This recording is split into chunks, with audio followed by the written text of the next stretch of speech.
तो छोटे भाई बड़े भाई की इस पूरी मामला यहीं पर आकर टिका है कि नीतीश कुमार मुख्यमंत्री जरूर बने हैं, लेकिन दाएं बाएं तरफ दोनों तरफ तारकिशोर प्रसाद और रेणु देवी उप मुख्यमंत्री के तौर पर रहेंगे। डॉक्टर समित पात्रा राष्ट्रीय प्रवक्ता भारतीय जनता पार्टी के हमारे साथ जुड़ रहे हैं। तारिक अनवर साहब जो कि जनरल सेक्रेटरी है कांग्रेस के वरिष्ठ नेता, उन्होंने बिहार में काफी मेहनत की थी।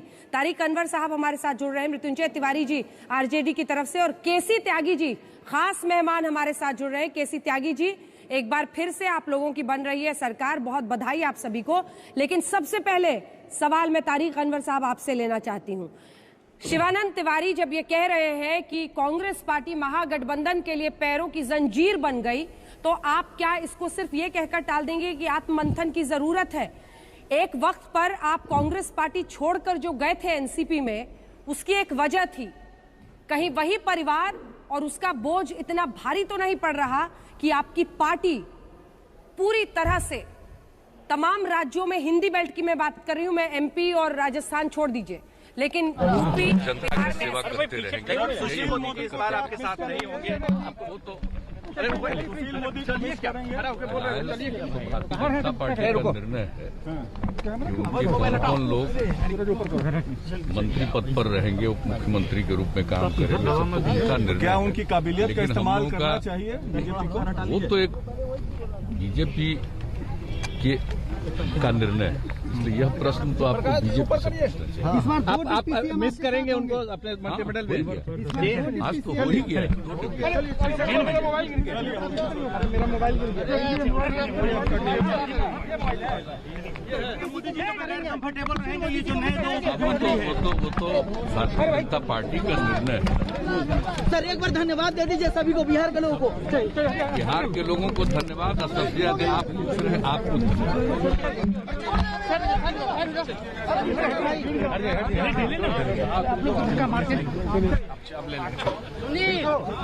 तारिक जी, वो नीतीश कुमार आए थे, बीच में उनकी तस्वीरें हम दिखा रहे थे जी। सवाल का जवाब, क्यों चूके? अच्छा। क्यों हारे?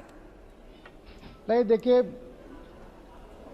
देखिए बहुत सारे कारण हो सकते हैं, और सबसे जो मुझे एक बार में देखने में लग रहा है कि हम लोगों का जो गठबंधन हुआ उसमें काफ़ी समय लगा, सीट एडजस्टमेंट में समय लगा, तो जो एक प्रॉपर कैंपेन के लिए समय होना चाहिए था उसमें कमी रह गई, और कहीं ना कहीं हमारी स्ट्रेटेजी में कमी थी, कहीं ना कहीं हमारे चुनाव। तारिक जी, आप तो बड़े बड़े वरिष्ठ नेता हैं, आप पुराने नेता हैं, और बिहार में आपने इस बार बहुत मेहनत की, हम लोगों को भी जमीन पर दिखा, लेकिन 70 सीटें ली थी सर आपने, 70 सभाएं तक नहीं की, और वहां तेजस्वी यादव ने इतने ही स्पैन में देखिए कितनी सभाएं की।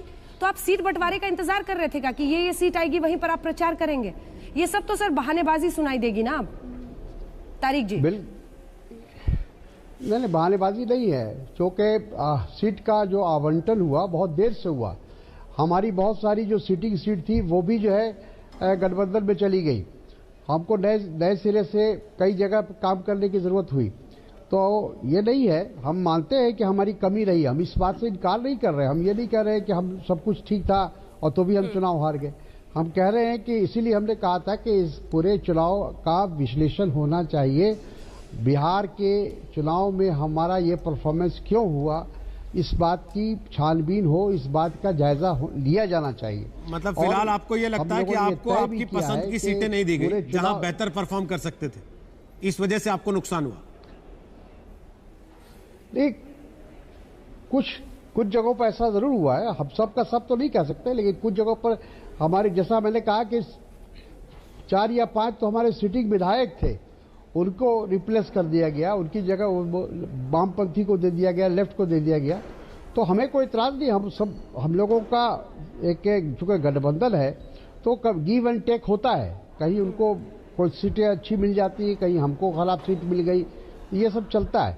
लेकिन ये बात बिल्कुल सही है कि हम लोग जितनी उम्मीद कर रहे थे, जो हमारी अपेक्षा थी कि हमारा परफॉर्मेंस बेहतर होगा 2015 से, 2015 में 41 में हमें 27 सीट आई थी, तो इसलिए हम लोग उम्मीद कर रहे थे कि हमको 35 से 40 सीट जरूर आएगी। सर दिक्कत क्या है ना तारिक साहब, आप तो जानते हैं उम्मीद से सीटें नहीं आती हैं, प्रचार से, नेतृत्व की पहचान से विश्वसनीयता बनती है और उससे मामला आगे बढ़ता है।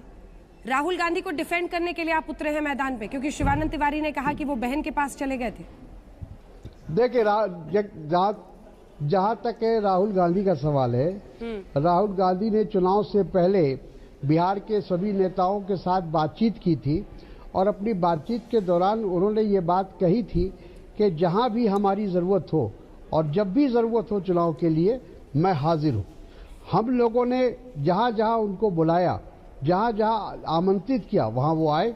गलती हमारी है, हमको ज्यादा से ज्यादा उनको इस्तेमाल करना चाहिए था, लेकिन हमने नहीं किया, चाहे जो भी कारण रहा। क्या आप अपने आप को सुन रहे हैं? उन पर इल्जाम, हाँ जी, जो शीर्ष नेतृत्व है वो सब कुछ चॉकआउट करता है, वो अपनी जरूरत के हिसाब से वहां पर जाएगा। आप कह रहे हैं कि आपकी गलती थी, मतलब बिल्कुल नहीं, अपना गला सामने करना चाहते हैं उनके लिए। ऐसा नहीं, थोड़ी गंभीरता के साथ इस पर चर्चा हो सर। जब एक वक्त पर कपिल सिब्बल से लेकर कई ऐसे नेता हैं जो सवाल खड़े कर रहे हैं कांग्रेस के अंदर, और आप तो इसी वजह से एक वक्त पर एनसीपी में गए थे ना। देखिए, ऐसा है। नमस्कार, मैं हूं अंजना ओम कश्यप। हमें उम्मीद है ये वीडियो आपको पसंद आया होगा। लेटेस्ट खबरों के लिए यूं ही देखते रहिए आज तक, और इस वीडियो के पसंद आने पर लाइक, शेयर एंड सब्सक्राइब करना ना भूलें।